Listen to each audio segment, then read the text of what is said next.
時間，撥動琴弦訴說着昨天，穿過風沙，穿越千年的思念。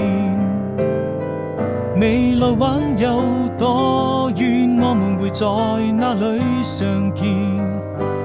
一切又回到起點。